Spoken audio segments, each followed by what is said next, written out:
Isang masayang pagbati po mula dito sa Phil Oil Flying V Center sa lungsod ng San Juan. Back here at our home court at ang ating mga manlalaro, handang-handa na para sa larong magaganap mamaya. There they are, prepping and stretching, getting ready for the match today. Players from both our teams, as you can see, Amy Ahomiro right there. Now, concluding our volleyball weekend, meron kaming interesting matchup set up for you guys today. We got the BanKo-Perlas Spikers going up against the still winless Adamson-Akari Lady Falcons.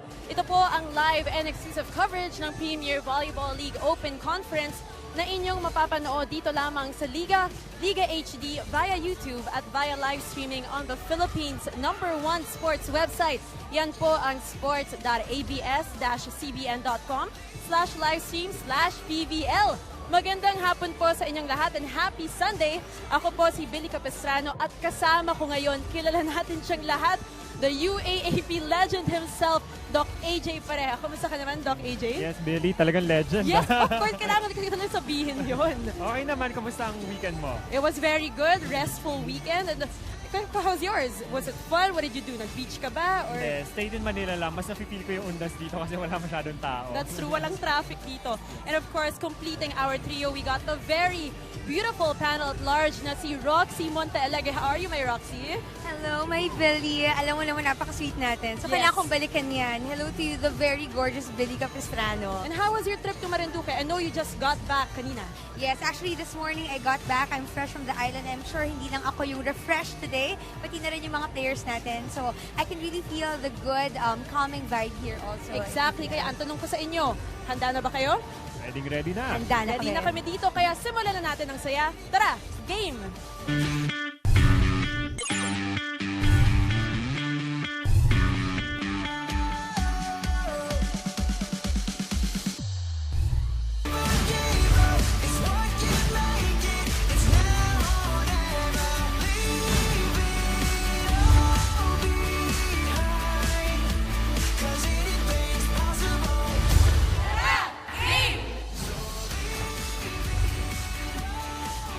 Hello again, mga kapamilya. Thank you for making Premier Volleyball League your weekend staple. Welcome to Day 19 of the Open Conference. At kung napanood niyo yung game noong October 24 ng BanKo-Perlas Spikers, they were able to bounce back after sweeping the Navy Lady Oragons. Pero ang Navy Lady Oragons naman ang nakatalo in 3 straight sets sa Lady Falcons. Kaya the Lady Falcons are still looking for their first win sa conference na to. At ang BanKo-Perlas Spikers naman aminado that they are actually facing a team with no pressure, kaya naman mas dangerous sila today. Yes, so yan nga po yung mga updates sa ating dalawang koponan last weekend, during their games last weekend. Now, Doc AJ, kamusta naman yung kalagayan ng ating mga teams dito sa ating PVL Open Conference? Well, as we know, the Adamson Lady Falcons talagang still winless. Severely handicapped yung lineup nila kasi some players are playing for other team. Yung isang player na nga nila maglalaro doon sa BanKo-Perlas na kalaban nila ngayon. So, they're still winless, but as Roxy mentioned, talagang more dangerous yung mga teams na ganito because they have nothing to lose and all they want is to get all the experience and to, syempre, paguluhin yung standings natin. And of course, BanKo-Perlas Spikers sitting a little bit comfortable on the third spot or second spot rather, tied with the Cool Smashers. But of course, every win is very important for them from here on to retain that top 4 position. Kaya naman, I'm sure na yung tanong ngayon, Doc AJ and Billy, would be, will the Lady Falcons get their first win this conference at the expense of their ates sa BanKo-Perlas Spikers? And I'm sure mga kapamilya, kayo rin, meron rin mga thoughts, mga comments, and I'm sure you want to join the conversation also. So just use the hashtag PVL on ABS-CBN, tweet us at ABS-CBN Sports, and you can also visit the #1 Philippine sports website, sports.abs-cbn.com for more updates. And don't forget to like our Facebook page, Premier Volleyball League. At syempre, if you're still on the road from your long weekend, you can still catch us at youtube.com/ABS-CBN Sports. There you go. We cannot wait for all your tweets and your thoughts on this game. Kaya i-tweet nyo kami at manood lang kayo sa mga social media outlets namin. Now, Rox, I know that you're busy. Kailangan mo na umalis, but we will see you later on. Pero mga kapamilya, kami po ni Doc AJ dito lang kami dahil sa aming pagbabalik, pag-uusapan pa namin ang dalawang koponan na maghaharap mamaya. Ito po ang PVL Open Conference. Kami po ay nagbabalik dito sa Premier Volleyball League Open Conference. Ito po ang laro sa pagitan ng BanKo-Perlas Spikers at ng Adamson-Akari Lady Falcons. There you can see them on your screens. Ako po si Billy Capistrano. Of course, joining me today is Doc AJ Pareha. Now, Doc AJ, let's talk about our two teams matching up today. Let's talk about the BanKo-Perlas Spikers first. Of course, tinalo nila ang Iriga Lady Oragons in 3 sets, but you know it was a close game against this veteran team. Yeah, as we all know, they were recovering from a tough loss against the Lady Warriors. But true enough, kahit reinforced na yung Lady Oragons with more players in Nene Bautista and John Bunag, they were still able to hold their ground and finish the match in 3 straight sets. At kailangan na kailangan nila to build their momentum going on hanggang sa end of our elimination. Definitely, and you know, one of the people who really sealed that game for the BanKo-Perlas Spikers is their spark plug coming off the bench. We all know her. We all love her. We got Mans Villanueva joining us today. Kamusta ka naman, Hello, Mans? I'm Kamusta good. yung on-dust break nyo? Okay naman. We enjoyed our time with our family and friends. And nag-rest talaga kami. Total rest for 2 days. Alright, so we got a few questions for you. First off, ano naman yung mga ginawa nyong tama sa laro nyo against Iriga Navy to, win in just 3 sets? As always, sinasabi lang ni Coach na volleyball is a game of momentum. And for us, it's all about consistency during and every game. So, ginawa lang namin yung best namin and nagtulungan kami. Since alam namin na yung ibang teammates namin is parang may mga injury, may nasasaktan. So, for us, from the bench, yung mga papasok lang, we need to really step up pag pinasok kami. Yes, man. So, very interesting game once again because you're a former Lady Falcon tapos you're up against your younger sisters right now. So, ano ang assessment mo sa team nila ngayon? We all know that marami rin naman silang kulang na players, but with their performance right now, what's your assessment? And what do you think should they do to keep their to get their first win, but not against you guys? Sana naman. I think they need to focus on their strengths and set aside their weaknesses.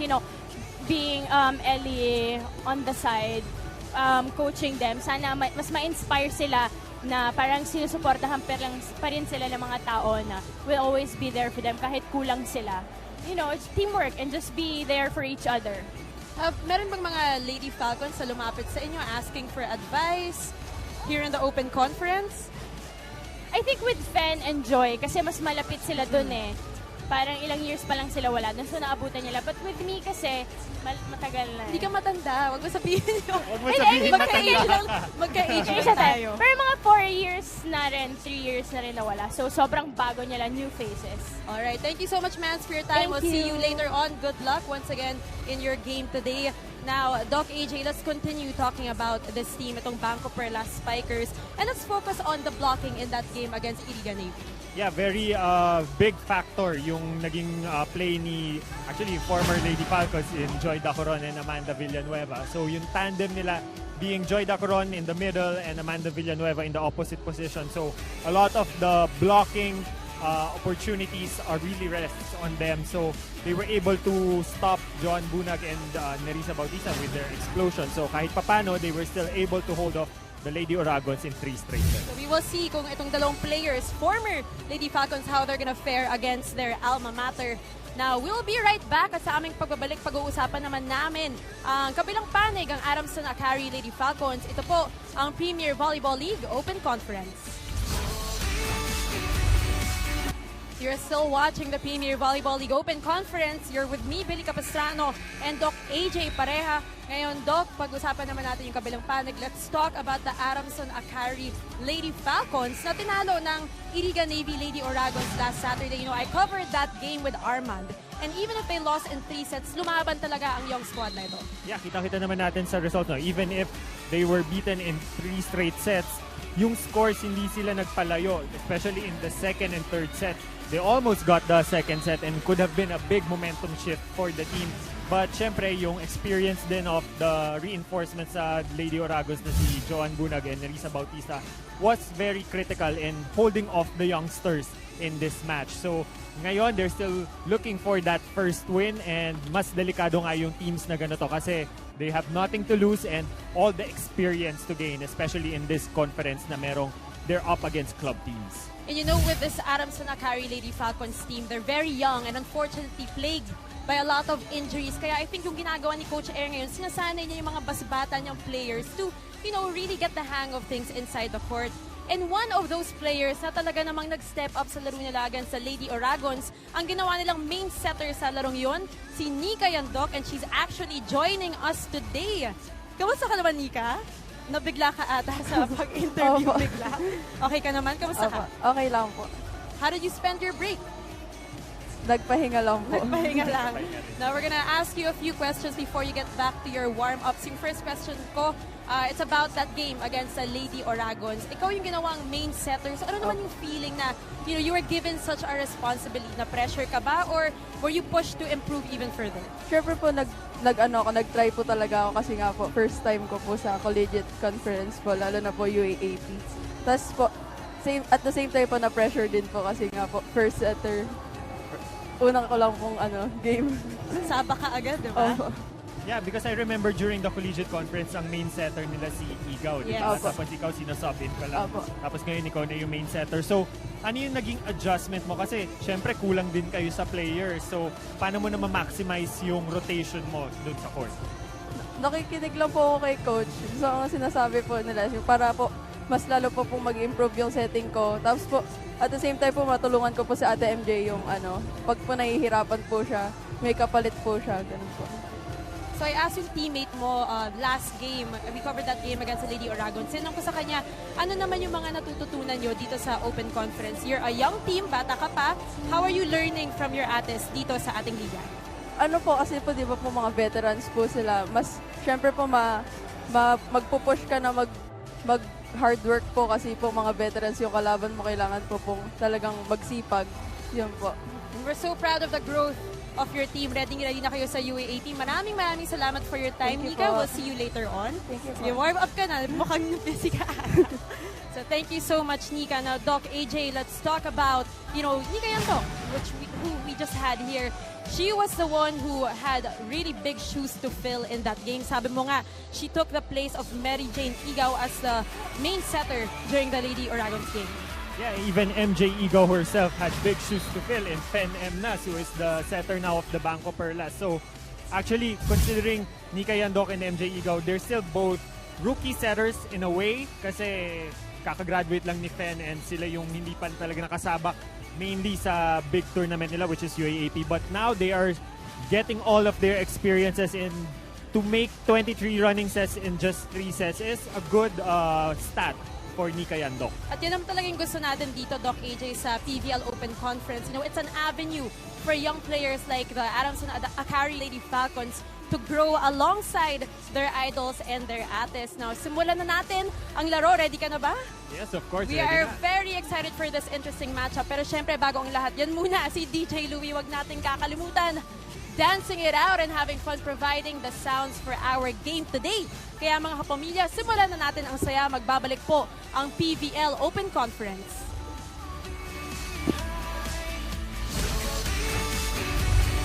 Officials for this match. First referee, Miss Joy De Amos, National Referee. Second referee, Mr. Jeff Lopez, International Referee. Let us welcome our starters from our BanKo-Perlas Spikers.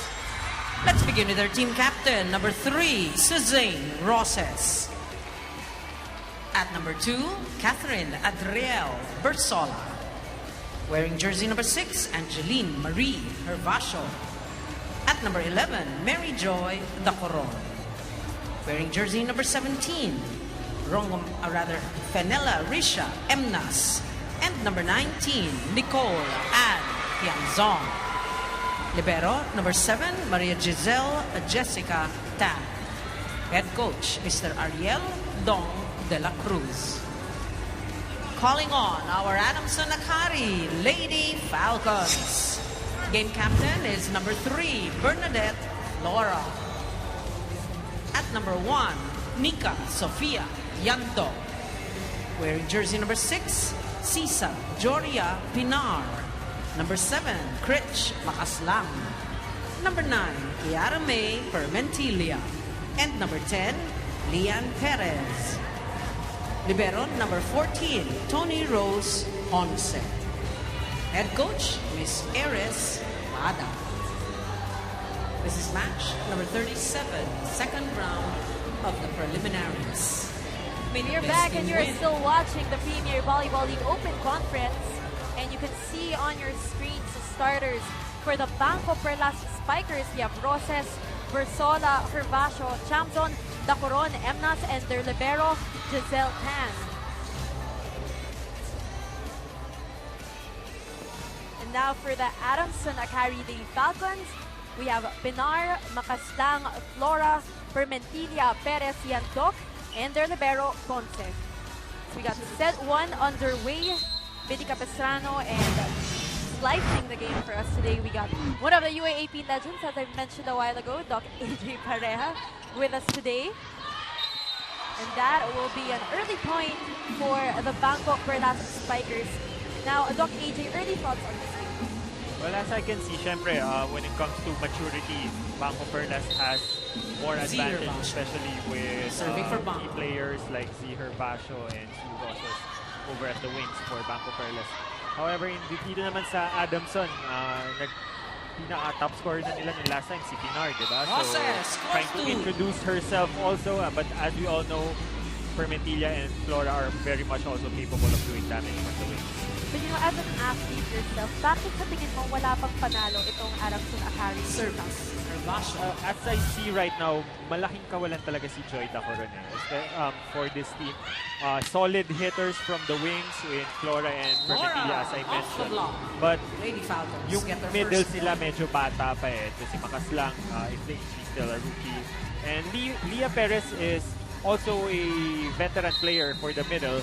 However, she was also sidelined during the collegiate conference with a shoulder injury, so she's probably still recovering from it. Yamzon. And right now, itong BanKo-Perlas Three, Spikers serving showing one. their maturity early on in this game. Now up by 2 points, 3-1.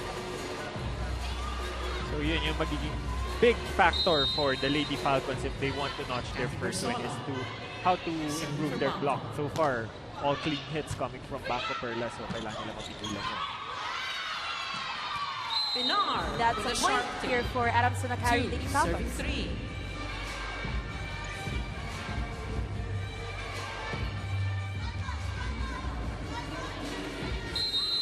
Kritch Kritch Macaslang. Macaslang ready to For serve here Adamson-Akari. for the girls in blue. At lahat tayo dito naka-blue. Pati Not staff. biased. Oo, pati yung staff, pati si Roxy naka-blue.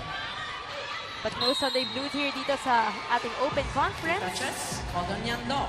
So it's a double contact violation called on Ika Yandok. At malakas yung spin coming from the dig ni Macaslang. Hindi na control ni Yandok yung trajectory ng bola. Hindi niya napigilan yung spin. Yandok will set up Perez.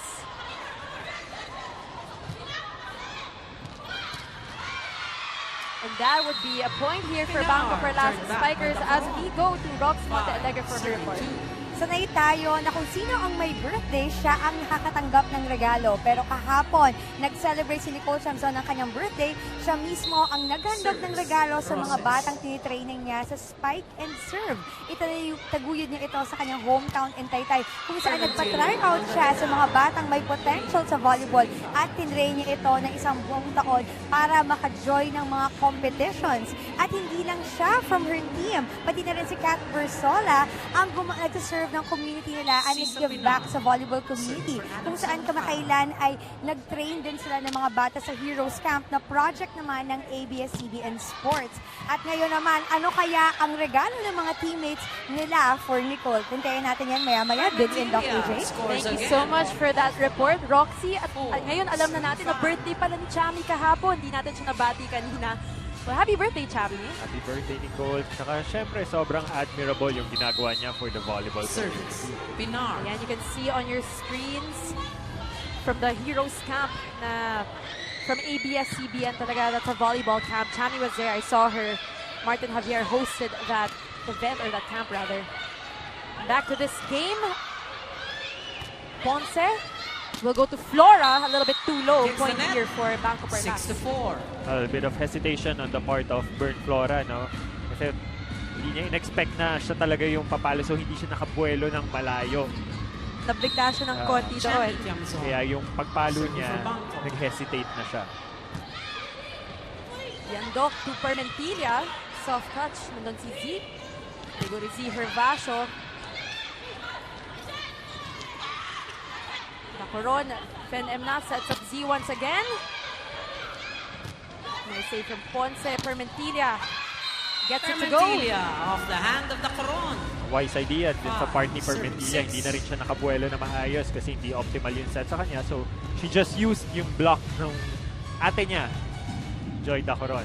Nakilalang kilala niya for sure. So, alam niya yung tendencies mag-block si Joy. So, alam niya rin kung paano papacheckan.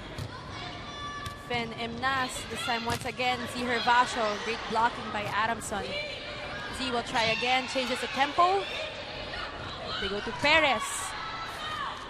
Fen Emnas, balik kay Z. Denied by Adamson-Akari. She will try again.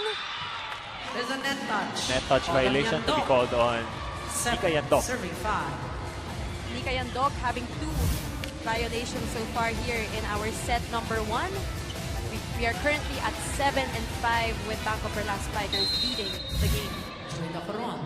Serving. Doon din nakikita yung medyo bata pa na setter si Nika kasi I noticed that she's trying to force the play to Lian Perez, which is good kasi gusto niya gamitin yung gitna. Pero medyo mababa yung bigay niya, so hindi pa sila nagko-connect. Still looking a little bit frazzled here sa set number 1. Magbabalik po ang PVL Open Conference. So now we're going to talk about Fen Emnas during that game, AJ, against the Lady Oragon. So of course, alam natin na wala doon si Jem Ferrer, their main setter.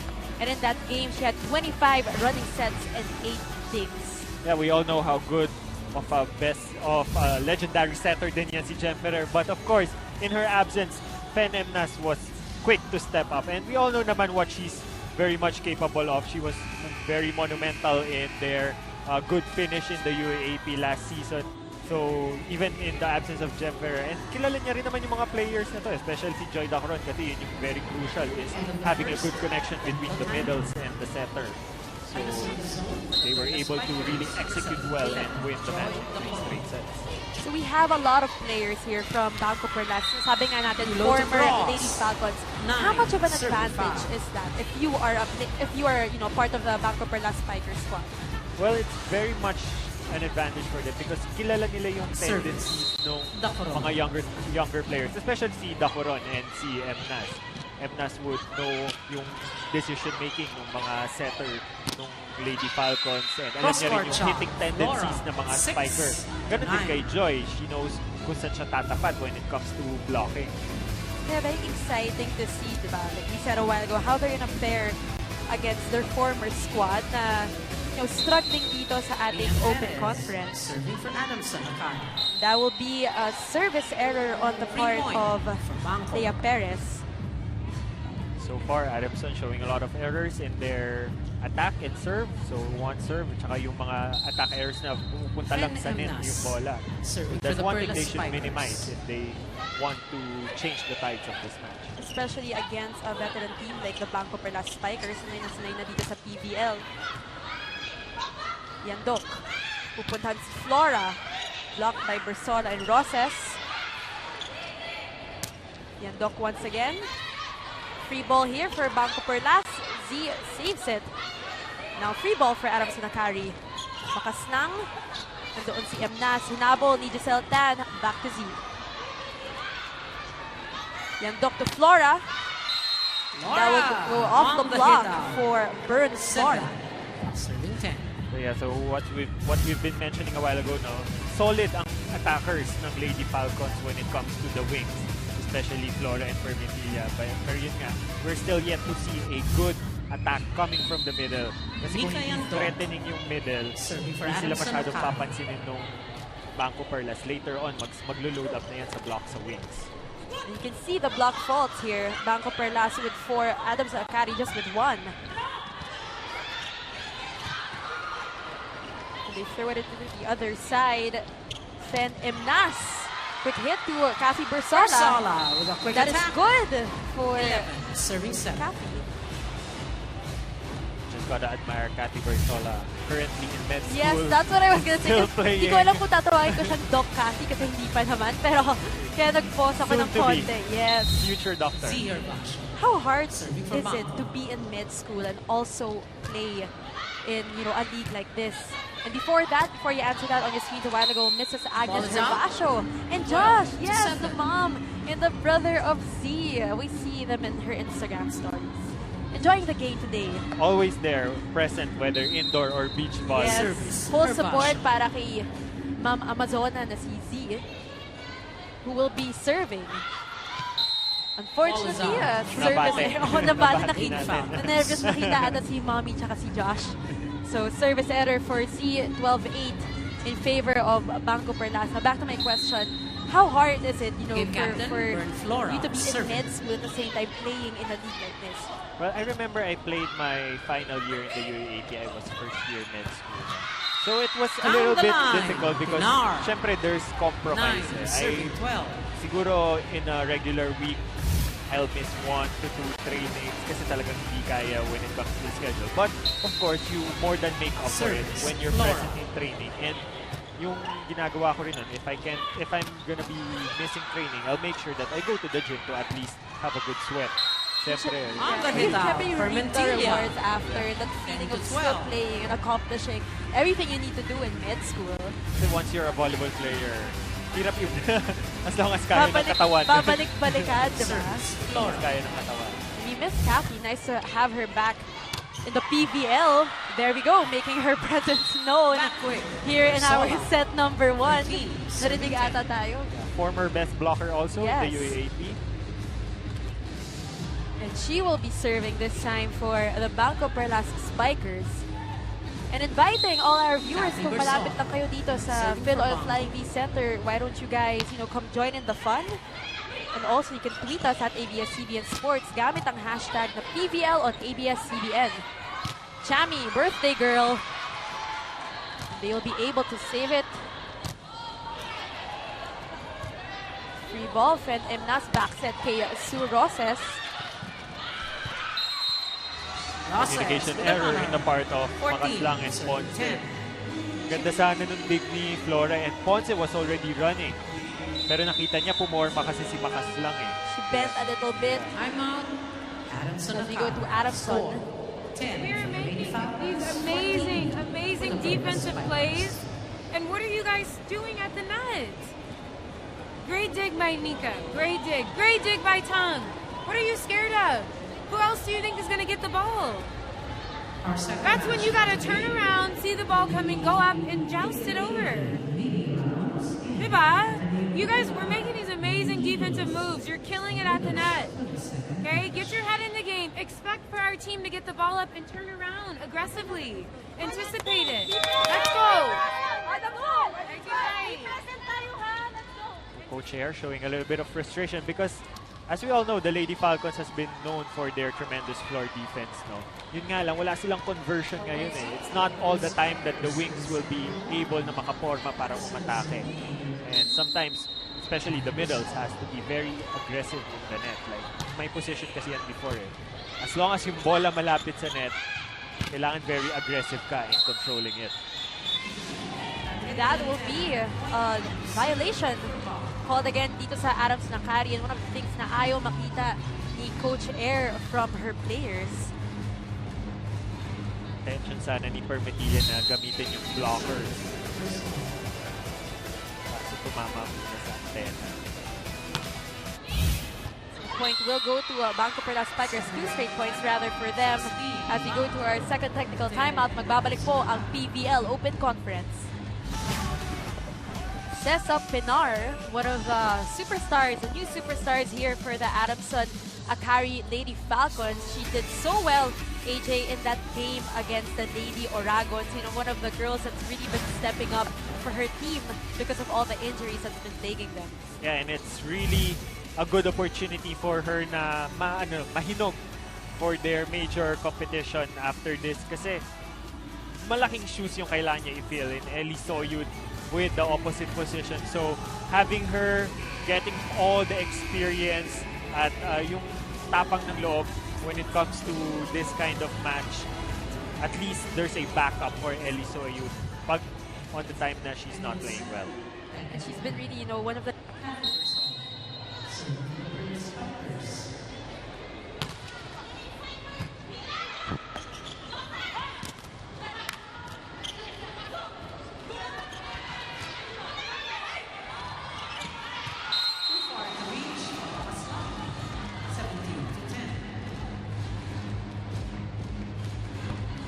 Once again, communication error in the part of Nika Yandok and Makaslang. So, baba reset ni Nika.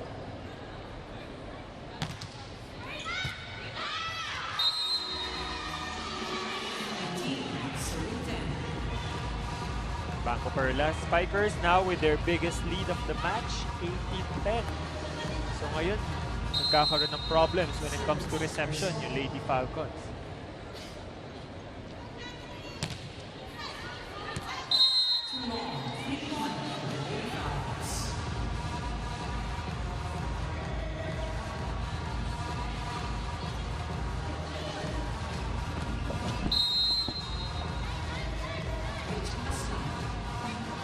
Kaslang up for service for the Lady Falcons. Brings it to Ziher Passion to get her out of the situation. But nandun si Nicole Tiamzon from the wings with a fast play coming from BanKo-Perlas. And Coach Air calls for another timeout.